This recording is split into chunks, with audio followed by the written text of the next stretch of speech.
Good afternoon, everyone. Welcome to the ABA program, Mindfulness Meditation, Managing Stress and Shifting from Surviving to Thriving as a Law Student or Lawyer. This is brought to you by the ABA's Law Student Division, the ABA Young Lawyer Division, and the Dave Nee Foundation. My name is Catherine Pender, and I'll be serving as your moderator today. For those of you who don't know me, I'm the Programming Director for the Dave Nee Foundation. And joining me on the program, we're really grateful today to have Cory Muscara, who has a master's in applied positive psychology. He's the founder of the Long Island Center for Mindfulness. He also teaches mindfulness at Columbia University and the University of Pennsylvania. We're really happy to have Cory to share his expertise with all of us today. Before we start the program introductions, I just want to give you some housekeeping information. The audience who has joined the webinar is in listen-only mode, but you will have the opportunity to submit your questions by typing your questions into the questions pane of the control bar. You may send in your questions at any time during the presentation, and we'll be collecting them and address them during the Q&A session at the end of today's webinar.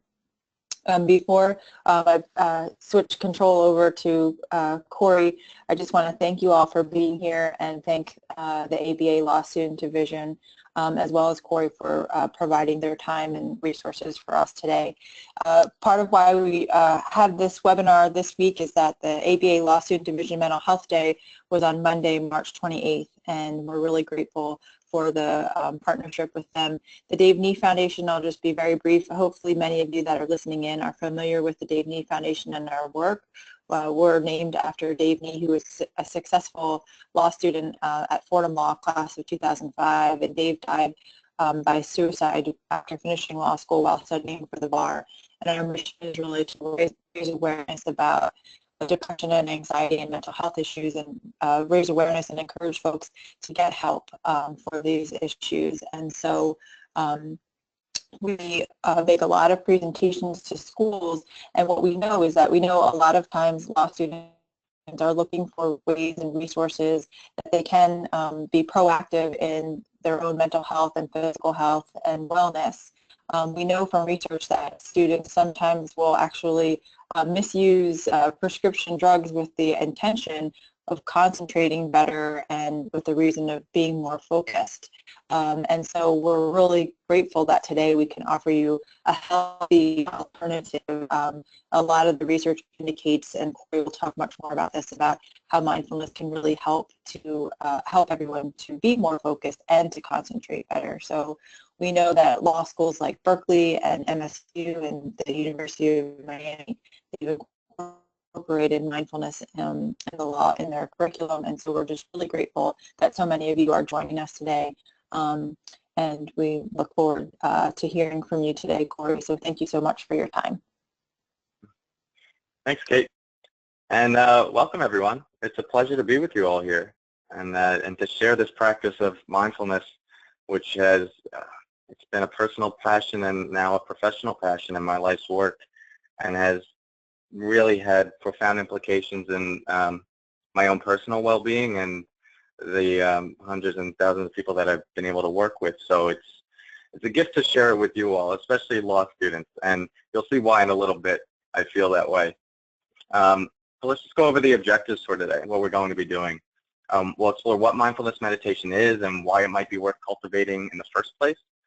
Review some of the research supporting mindfulness. Learn how to shift from living on what we'll call automatic pilot to actually living with greater awareness, presence, and a sense of intentionality in your life. We'll explore what the root cause of stress is and how does mindfulness help us manage that. And we'll learn actually how to practice mindfulness meditation and develop a practice moving forward, which I would argue is the meat of this whole thing, you actually doing the practice of mindfulness. We can learn all about the research and the concepts of it and the idea of it, but it's not actually the practice itself. And for you to get anything out of today, I want you to experience it, and you're going to need to experience it. So we'll be emphasizing that in this webinar. But why in the first place? Why are we even doing this? I mean, you heard a little bit from Kate around what we see in the law profession, but what the research is showing is that lawyers are generally high in career dissatisfaction, which is linked with reduced performance, high attrition rates, lawyers leaving the profession. And compared to other professionals, lawyers are more likely to develop poor health, depression, anxiety, and hostility, substance abuse problems, increased risk for suicide. And I mean, this is really consistent across the research that they're doing in the field of law. So with stats like this, it's really important early on to develop strategies that you can utilize to manage the potential for these things to happen, to manage the potential for anxiety and depression and substance abuse. Because a lot of people think, well, it wouldn't happen to me. But I'm sure a lot of people that are falling into these statistics felt the same way. And what we're going to be doing today is exploring one of those strategies that we can utilize, and that's mindfulness meditation. Perhaps you've heard of it before, and perhaps this is something completely new to you, and that's okay too. You know, I think when a lot of people think of meditation, they think of some hippie, spiritual, religious practice, and that was certainly my first impression of this when I heard of meditation. But I think, as is evidenced by what you're seeing on the screen right now, these two covers of Time Magazine and Scientific American, this has developed into something that is far from just associated with spirituality or pie in the sky, positive thinking. There's substantial evidence to support what we're doing here, and we'll review some of that research in a bit. But before we do, I want to just try something out with you so that you can taste a little bit what this is like. And you can't see it, but what I have in front of me is a nice big bell. It looks all holy and spiritual, but it's really not. And the only reason I bring this here is because what I want to do is show you how it sounds. And not just simply to show you how it sounds, but what we're going to do is when I ring the sound of this bell again, I want you to see if you can pay attention to it from that split second it begins all the way until that split second when it dissolves back into silence, giving it your full attention.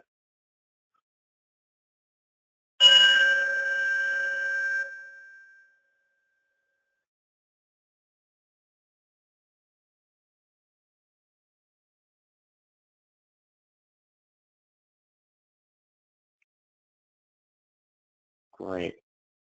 And I'm going to do this again.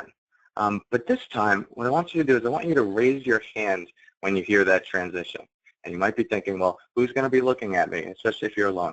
But know that I'm there and I'm watching. And just to see if you can really identify that moment from sound back into no sound. Just raise your hand when you hear that.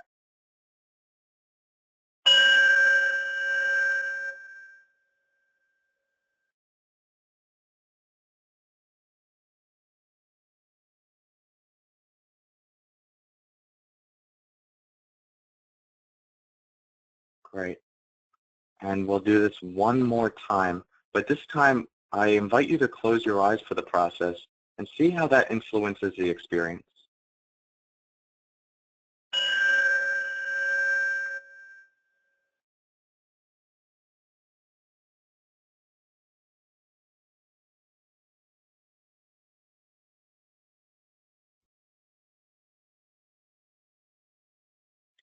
Great.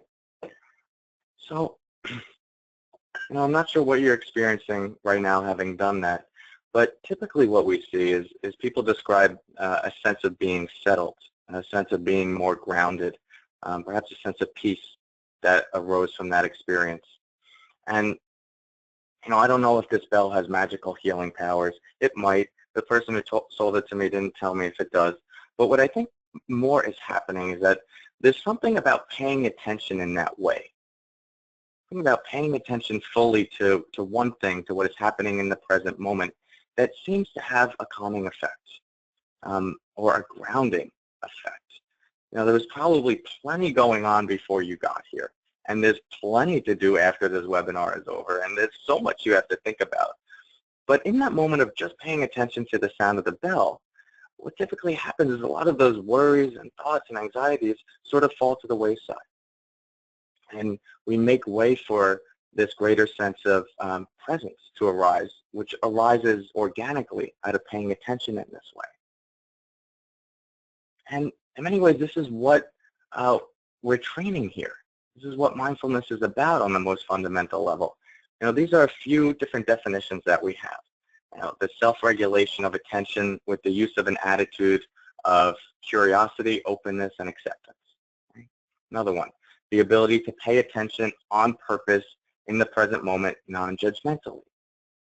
And so when we're listening to the sound of the bell, we are deliberately paying attention in the present moment. Is the only place that we can pay attention to just what's happening right now, and without judgment, which is an interesting word that we'll explore a little bit more later on. But we're not listening to the bell and getting caught up in, I don't really like the sound of that bell, or why are we listening to this bell, or I wonder where I could get a bell like that. No, we're just truly present for the sound as it's happening. And what would it be like to bring that sense of presence and groundedness to, your studies in law school, to the people that you interact with in your life, to your family and friends, the ability to focus in that way in a variety of different settings can have substantial implications not only for our well-being, but also our productivity and performance.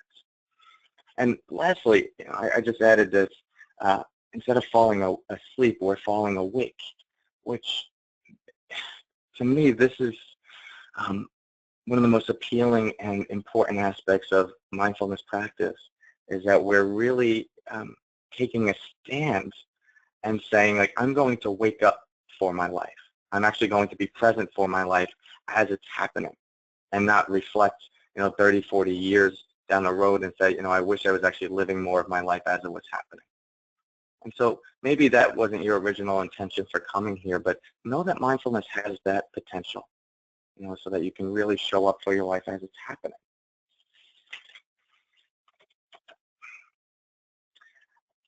So now, I think in most models of pedagogy, you go over a lot of the different steps of how to do something. You get them down really well. Maybe you learn it from an academic point of view. I like to flip that model on its head, and let's just do it.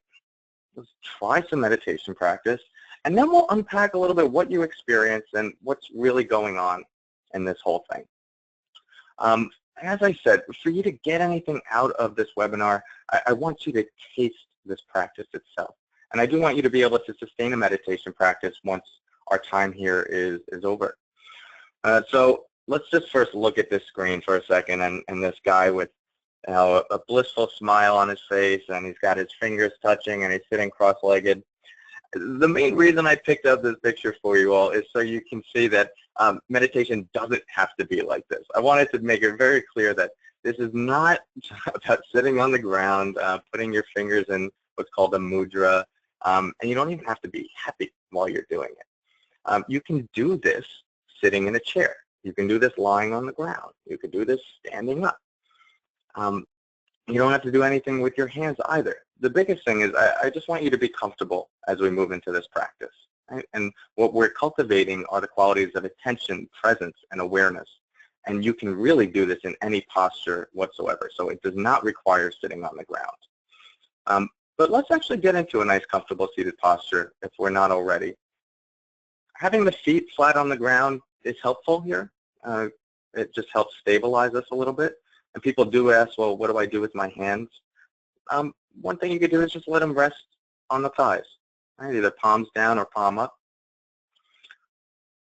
And we want to be sitting upright, but not uptight, just because it allows us to feel a little bit more comfortable, and it allows the breath to flow more easily. So once you find that comfortable seated posture, I invite you to close your eyes. And if that feels uncomfortable, it's okay to keep them open, but I suggest maybe just keeping the gaze down toward the floor to reduce distraction. And I'm going to walk you through a guided meditation. You don't need to worry about what to do or how to do it. Just listen to the sound of my voice and follow along.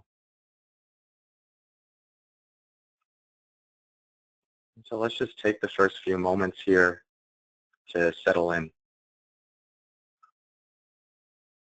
And I keep that phrase, settle in, vague intentionally, because what settling in means to me might be something completely different for you. So you know your mind and your body better than anyone else ever could. And any sort of mental or physical adjustments you feel like you need to make to allow yourself to be more present, you can do so now. And that might simply mean finding a more comfortable posture. And it might also mean giving yourself permission to be here and do something that might feel a lot like nothing. So often we're off to the next thing, crossing something off of our to-do list or taking care of other people, that to stop and be present is not only foreign, but it can feel a little bit uncomfortable. So just know that for this time period that we have together, you've already allocated it for yourself, meaning there's no other place you need to be, there's nothing you need to do, and there's nothing you need to achieve. And the only thing we're doing is seeing if we can just be here fully, intentionally. And there are several ways that we can ground ourselves in the present moment. Well, maybe an infinite number of ways, but one of which might simply be noticing the feet pressed against the floor and feeling that contact point, the sensations of the feet on the ground. There might be a sense of groundedness that arises around that. And it's a reminder that you're here. You're not someplace else. This is where your body is right now. And so this is where you are right now.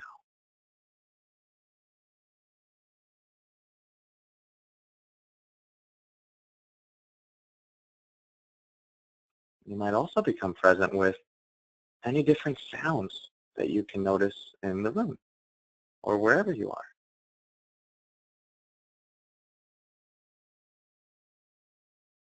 The sounds don't need to be a distraction. They can simply be something that you become mindful of, even if it is really noisy. What is it like just to simply hear instead of getting caught up in the story of, this would be so much easier if it weren't loud right now, or, why do I breathe so heavily, or why are there cars driving outside the window? I can't meditate like this. No, it's all an invitation to be present. We can just be present with the fact that we're hearing in this moment.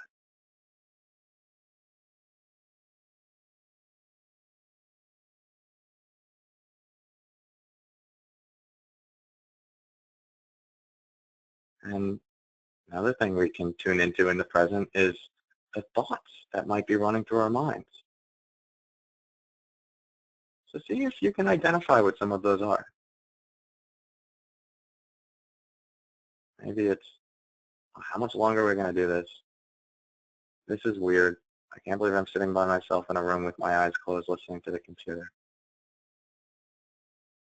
Or I can't clear my mind. I'm not a good meditator. So every time this comes up, it's just a thought. It's not reality or truth. And we can observe it in the same way that we might observe clouds passing through the sky. We don't need to take it so seriously.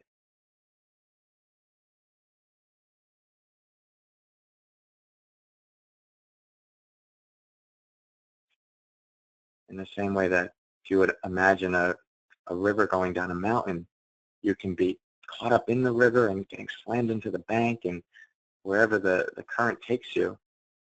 Or you can sit on the edge of the river, on the bank, and watch the river go by. Very different experience. Same river, same you, different experience, different relationship. So what would it be like to watch the river of your thoughts just simply pass through your mind without being so caught up in them?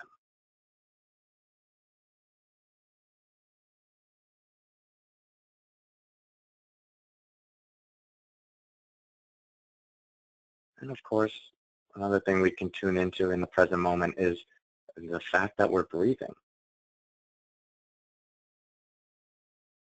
So maybe you forgot. one of the things that is nice about the breath is it can serve as a reminder that, one, you're alive. And as long as you're alive and breathing, there is much more right with you than there is wrong with you. No matter what there is, you're trying to fix or change about yourself. So let's just anchor our attention with the breath. And particularly noticing the sensations around the abdomen, feeling the rising and the falling of the belly. You can even put your hand on your belly if you'd like to feel that rhythm more clearly.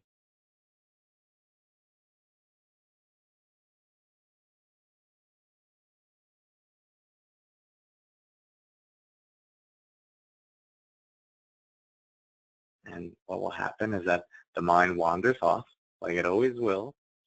And so every time you notice it wandering off, just gently bring your attention back to the breath. And maybe it's only like 1 or 2 seconds before the mind goes off someplace else.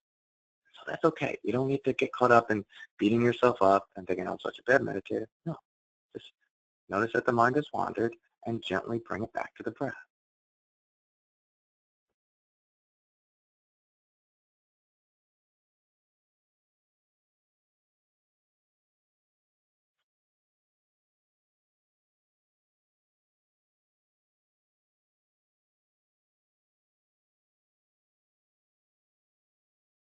Just this moment and just this breath,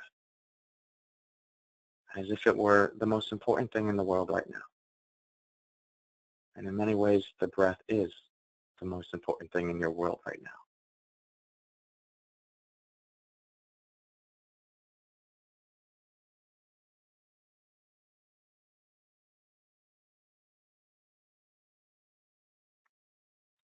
So in a few moments, what I'll do is I'll ring the bell again, and I'll ring it 3 times. And when I do, just see if you can follow the sound of the bell from the moment that first bell begins until the moment the last bell dissolves back into silence.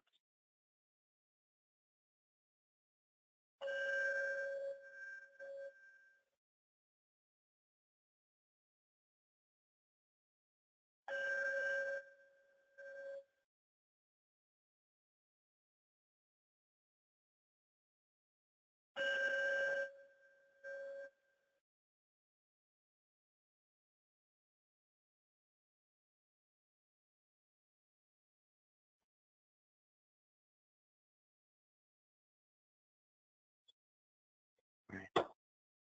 So when you're ready, you can allow your eyes to open again. And I would love to hear from some of you just around what you experienced with this practice, whether it was calming, settling, or maybe even agitating, whatever it might be. All is welcome, and it doesn't need to be euphoric. So you can type those answers, I believe, into the questions bar, and I think Tracy will share what some of those are. I'll just wait to hear from a couple of you.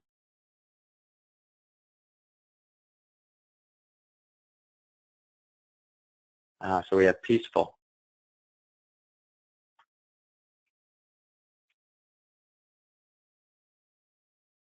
sleepy. Yeah, so meditation can sometimes make us sleepy, and we have calm as well. Now, sleepy is an interesting one. Since we're so sleep deprived in our culture, and we actually, when we sit down and meditate and we kind of give ourselves permission to feel what we're feeling, fatigue is one of the first things that comes up. So it's sort of a sign that you're taking care of yourself in that way if you do find yourself getting a little sleepy. So we also have centered, less stressed, mind wandering a bit. Okay, and I'm sure there's other people out there saying mind wandering a lot. So that's all very, very normal. And what I want to say right away from the get-go is that I think one of the most common misconceptions about meditation is that it's about clearing our minds. Is that we need to get rid of thoughts, and when we get rid of thoughts, then we'll be peaceful. Well, unfortunately, it doesn't quite work that way, and it turns out that the mind has, by its nature, the nature to think. Right? That's just what it's going to do, and trying to stop it from thinking is like trying to stop the ocean from waving. So our goal here is not to try and clear thoughts, but just to simply know when we're caught up in our thoughts. Now, when we've drifted away from what's happening right now, and as soon as we become aware of that, we have the ability to direct our attention back to the present moment. Yeah. So I see happy as well. Good. So I appreciate those of you who have shared, and we'll probably get a little chance to practice some more toward the end, and I'm going to give you a specific practice that you can utilize on your own here. But let's continue just exploring this practice of mindfulness, specifically now through some of the research. The mindfulness has been researched since the 70s and maybe slightly before then, but specifically in the last 35 years or so, there have been thousands of studies performed on the efficacy of mindfulness, just exploring what is happening when people sit down for 10 minutes like you just did over the course of a few weeks. What's going on? How can we study this? Can we measure it? And what we're seeing consistently across the research is that there's reduced stress, reduced anxiety, reduced depression, reduced burnout in many different professions. There's improved joy, creativity, the ability to focus. So these are some of the things that we're seeing consistently among many other research benefits. And there are about 50 plus studies that come out per month.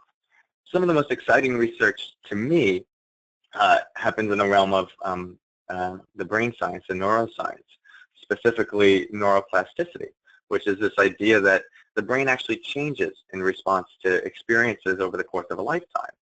And what we're finding in meditation practice is that the parts of your brain that are responsible for stress, anxiety, depression, these parts can actually begin to shrink in structure. And then the parts of your brain that are responsible for memory, for joy, for compassion, for concentration, these parts begin to grow in physical structure. And now some of this neuroscience is still in the preliminary stages, so I don't want to oversell it, but this is what a lot of it is suggesting at this point, that the brain actually changes.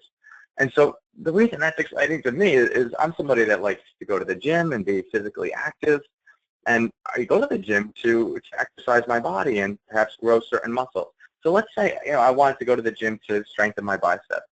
One of the exercises I might do are bicep curls. Right? And so I do that. I do 3 sets of 10 one week. I come back the next week. I do it again. Come back the next week. Do it again. After about 2 months, what's going to happen to my bicep? They're going to get stronger. They're going to grow larger, and they're going to become more functional. Well, what a lot of this research is suggesting is that your brain is just like any other muscle in the body. And when you do meditation practice, it is actually the exercise for the brain to optimize your well-being, to optimize your happiness. So it's I want you to see meditation as a form of mental fitness. I think that's one helpful way to look at it, especially if you're still caught in the idea that maybe this is just some hippie spiritual practice. It could be used in that way for sure. So I'm not going to deny that hippies and spiritual people are using meditation, but it's also being utilized in organizations, businesses, school systems, healthcare, to optimize well-being, to optimize performance in people. And what this allows us to do specifically is what Viktor Frankl says. Viktor Frankl was a Holocaust survivor. He was a child psychiatrist, really extraordinary man. And one of his favorite quotes of mine is that between stimulus and response, there is a space.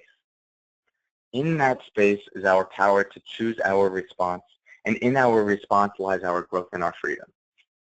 Between stimulus and response, there is a space. Okay, that's pretty big, right? Between that moment of getting so caught up in our thoughts, between the moment of having those thoughts and getting caught up in our thoughts, there's some space. That moment between hearing that we have an exam or a paper, or that our boss wants us to come meet with them in an hour, and us reacting to that or overreacting to that, there's a space between those two. And it's in that space that we have our power to choose our response. Instead of reacting to it, we can respond to it. And it's in our response that we have our growth and our freedom. If I could encapsulate what I do as a mindfulness teacher into one sentence, it's like helping people see that space and inhabit that space between stimulus and response, because that's how you can direct your life with some semblance of intentionality or purpose and not be caught up on what we would call automatic pilot. Right? So we're making this shift from reaction to responding. Reaction to responding. So much of our lives has just been one thing after another, after another, after another. This thought to that thought, this thought leads to emotion, that emotion leads to another thought, and it's this back and forth process that sometimes we wake up in the morning and before we know it, we're crashed on our bed and we have no idea what happened throughout the day. And we're getting tossed around like waves pushing us around in an ocean.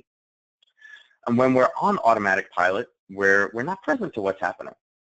And when we're not aware and present with what's happening, we're enslaved to our thoughts and our emotions.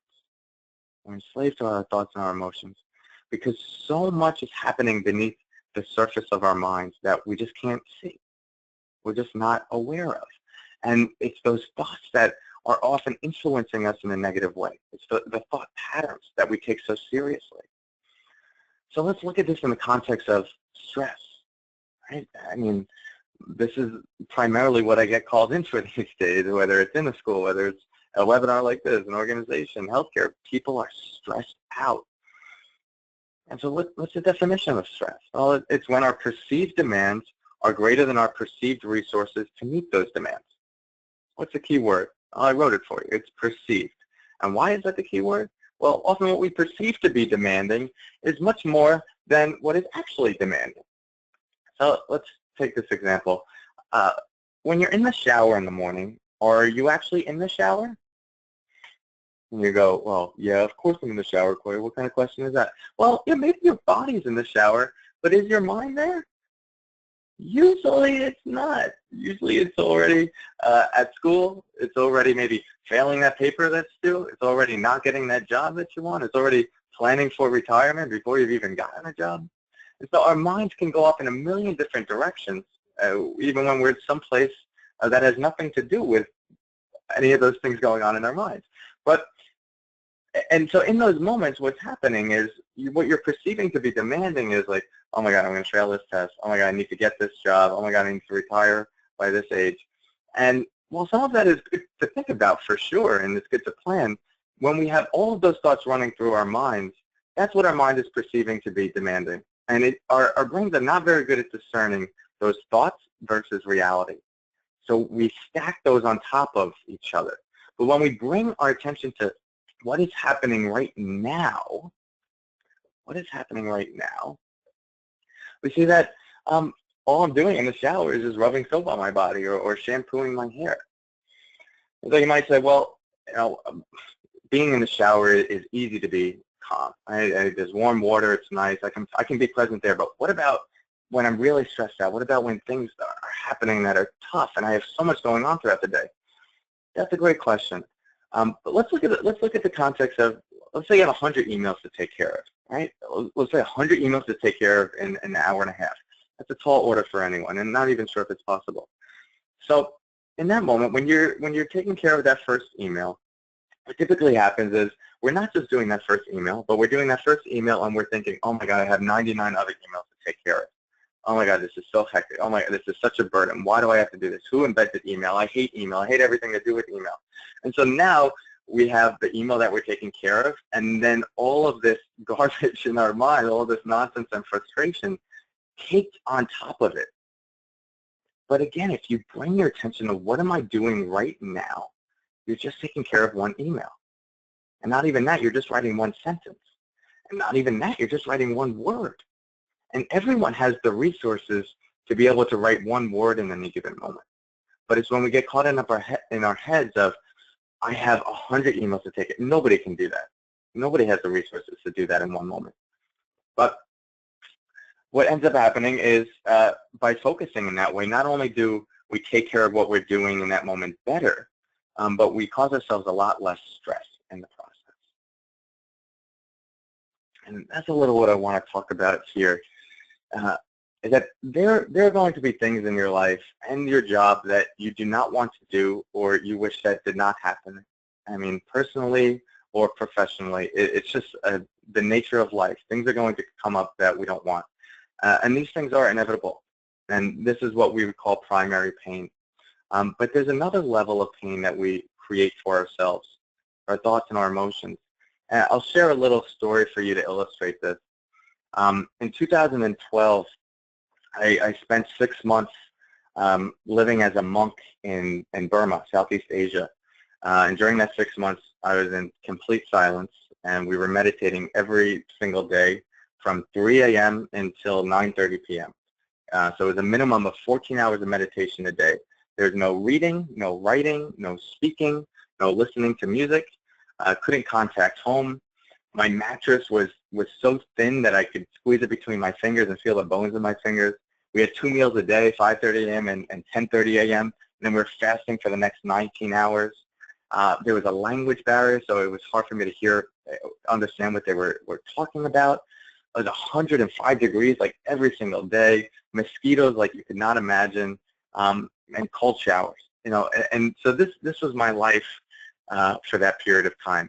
And as you can imagine, coming from the West, this was a wake-up call for me when I originally got there. It was quite an abrupt transition.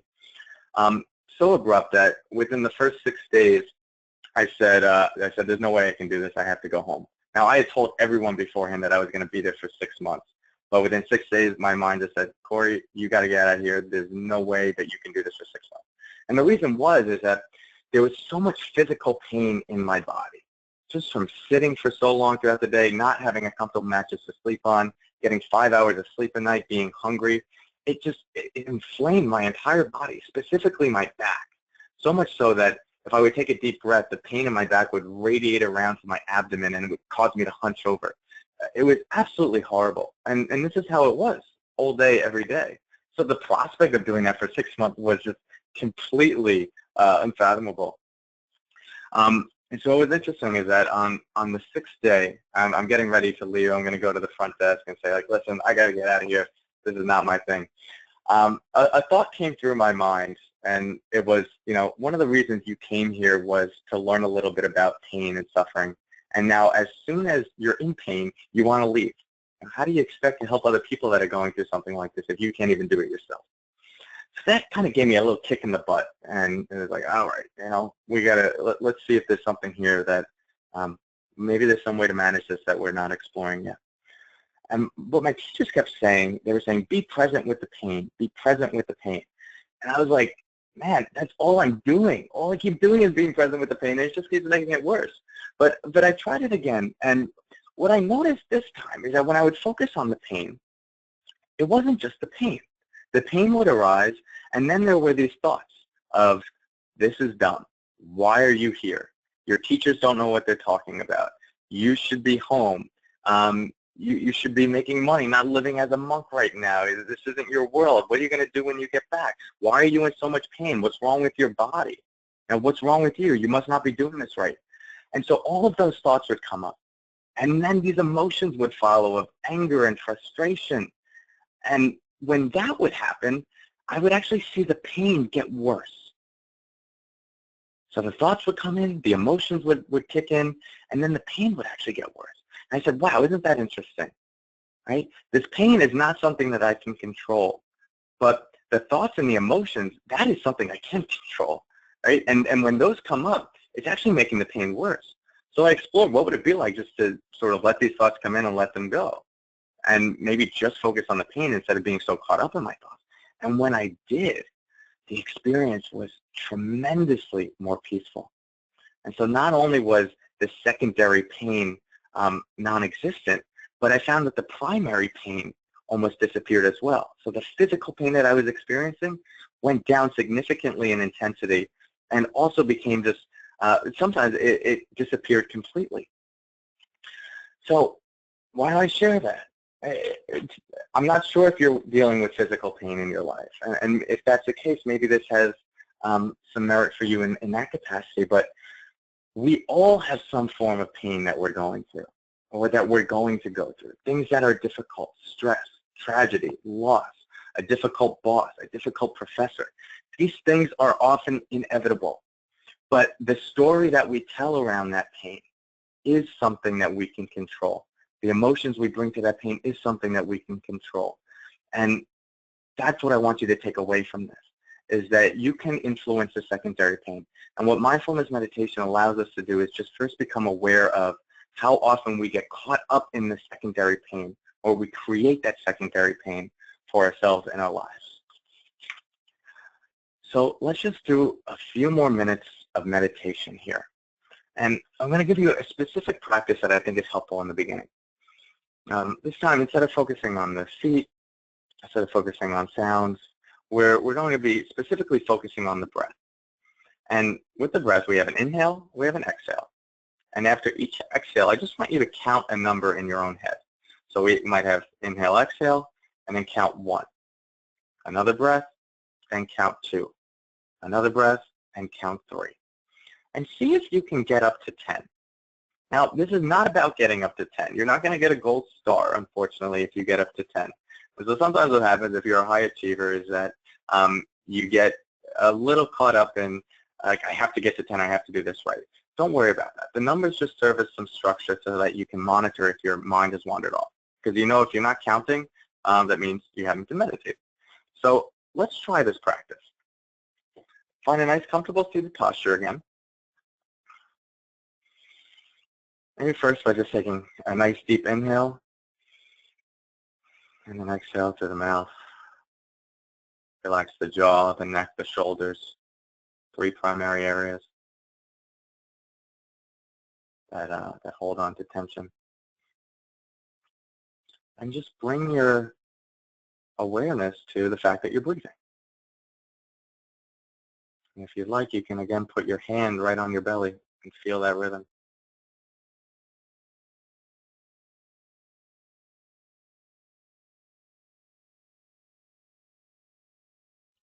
With a relaxed awareness, after each breath, just count in your own head.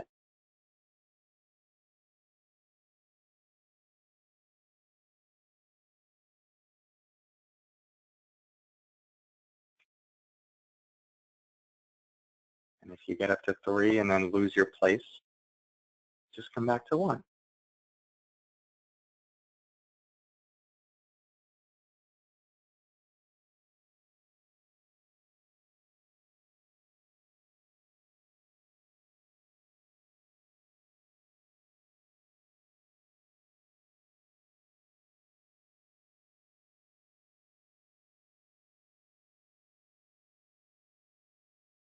I'm giving you some more silence here to explore this on your own, because I'm sure as you've noticed, every time I talk, you probably lose your spot. But I do just want to remind you that there's a soft quality of attention here. So we're not forcing our attention back to the breath. We're not beating ourselves up. It's very gentle. And we notice the mind wander, and then we gently bring it back. And then count again. See if you can let all of your attention just be with this one breath.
When you're ready, you can allow your eyes to open again.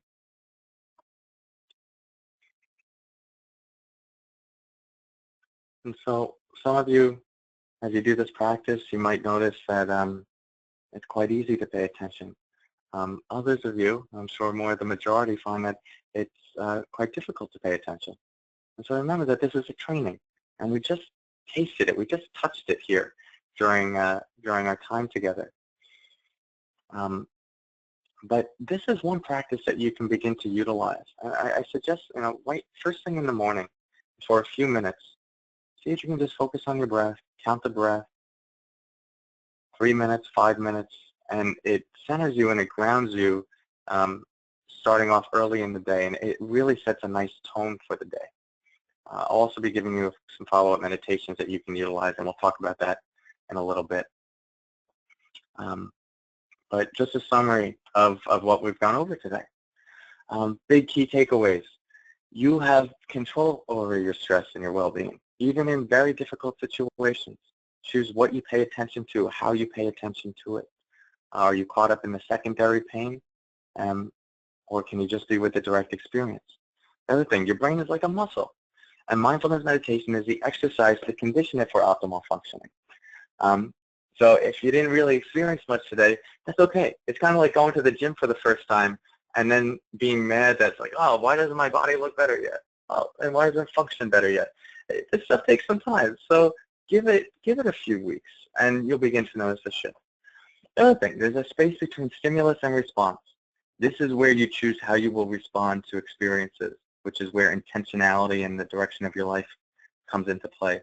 Mindfulness helps us see that space. The more present and concentrated we can be, the more grounded and centered we can be when we find ourselves caught up in reactivity.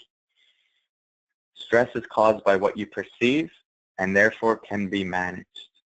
Caused by what you perceive and therefore can be managed. I just want to leave you with a poem. It's not on the PowerPoint. That just feels appropriate to share now. It's by Rumi. And it's called The Guest House. He says, this being human is a guest house. Every morning, a new arrival. A joy, a depression, a meanness. Some momentary awareness comes as an unexpected visitor and says, welcome and entertain them all.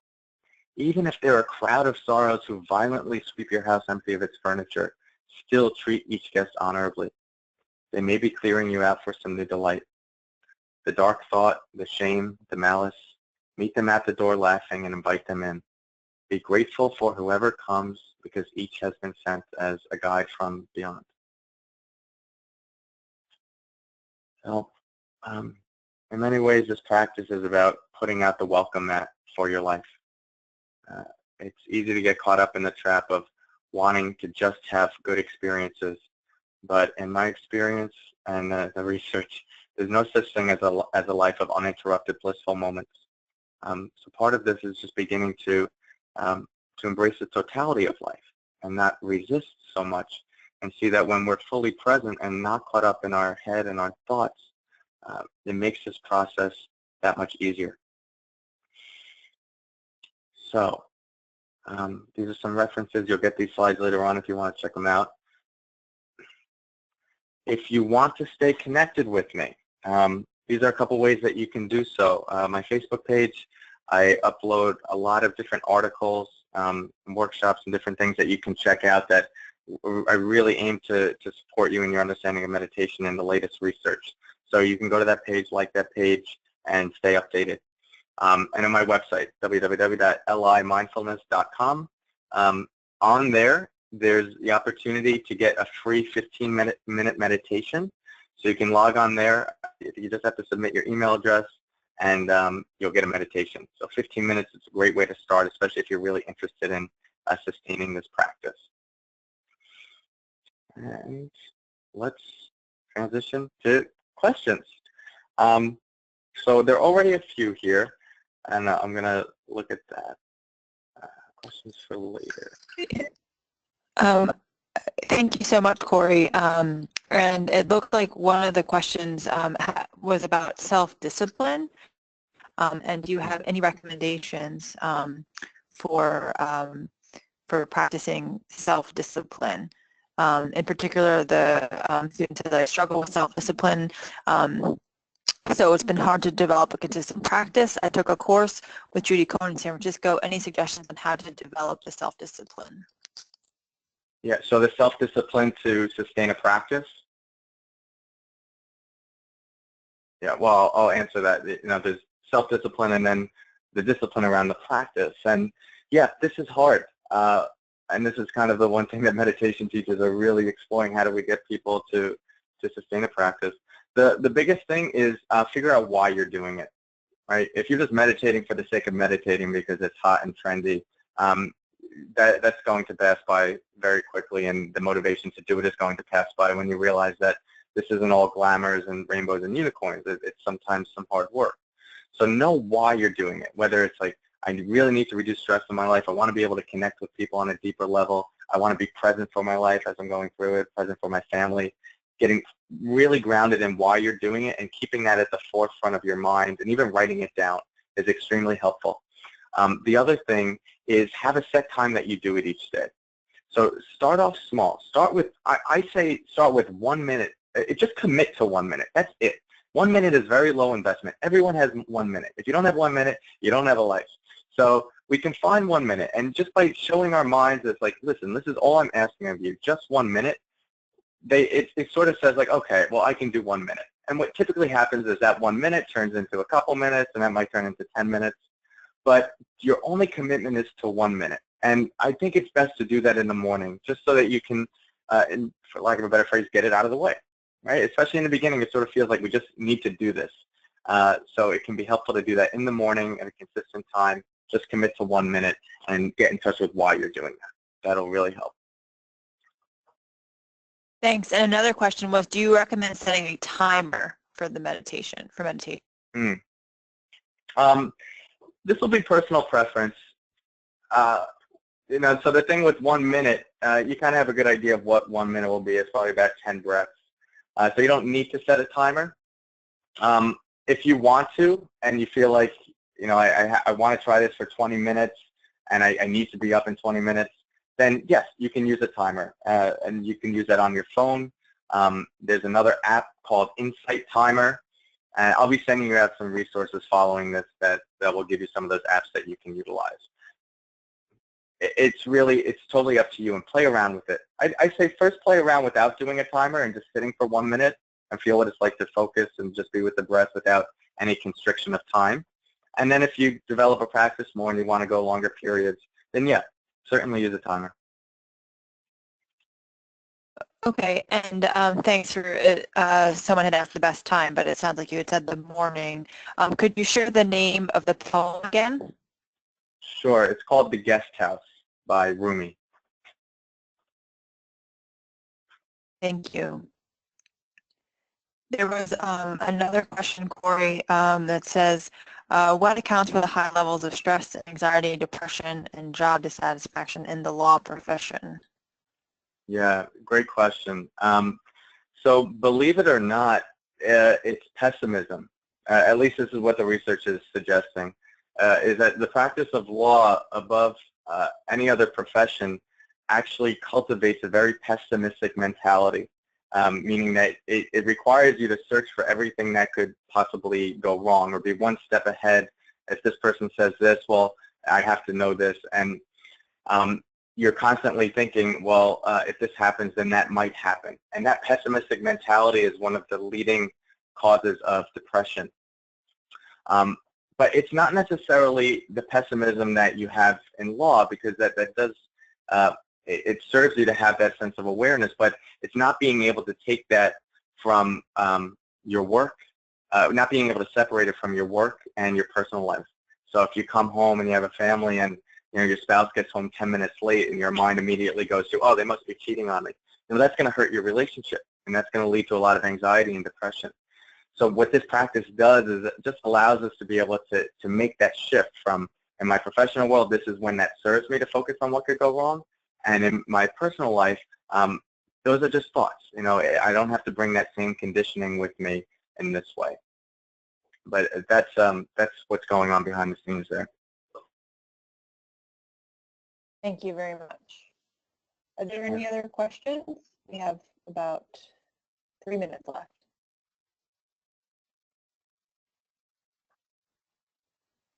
Here's a question, Cory. Does yoga help?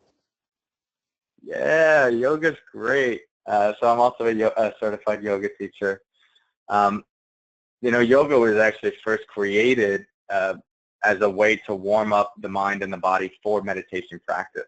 That was its main intention, to sort of calm the body, calm the mind, so that we can be more relaxed as we meditate and more focused.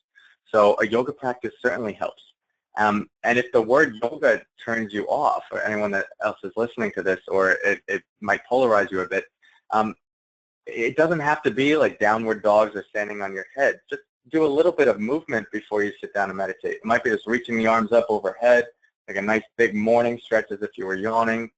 Might be a forward fold, just to get some blood flow in the body and release any tension. So you might even jump up and down and shake your body out right before you move into the meditation, which helps cycle out some excess energy in the nervous system. So yoga is great. Thank you. And another question, about how many times would you recommend meditating a week?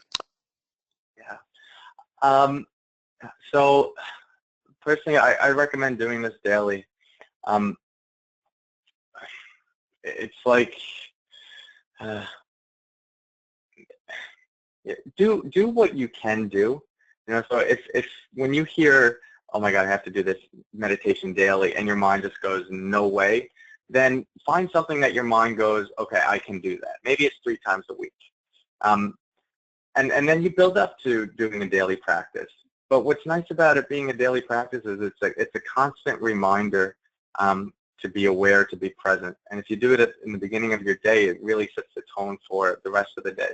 And most of the research around meditation utilizes programs that have participants meditate every single day for like 8 weeks or something. And that practice ranges from 5 minutes a day to sometimes 45 minutes a day. Thank you. And any recommendation for mindfulness activities other than sitting, possibly a walking meditation? Yeah, walking meditation is great. It's hard to do that over a webinar format, but walking meditation is just bringing your awareness to your feet as you walk.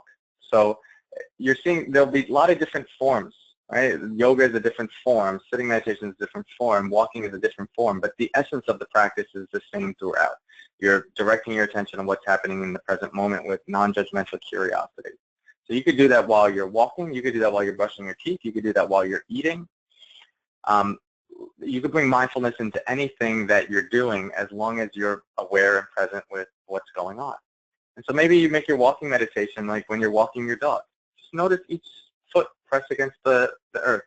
There's a meditation teacher, Thich Nhat Hanh, that says, when you walk, feel like each foot is kissing the earth.